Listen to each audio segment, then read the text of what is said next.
I see the water started right away with the machine on the right, and it's soaking the clothes immediately, where the other machine is just kind of sitting there at the moment.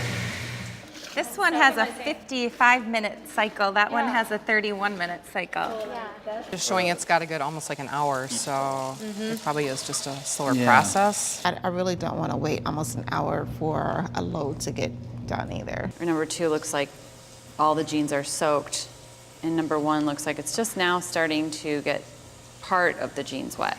Which machine would you think this would be great time-wise? That one for sure. Washer too. Yeah. I think number 2 did a better job cleaning. I also think it was so much faster. 20 minutes is huge. Really? A speed queen. Speed queen. Wow.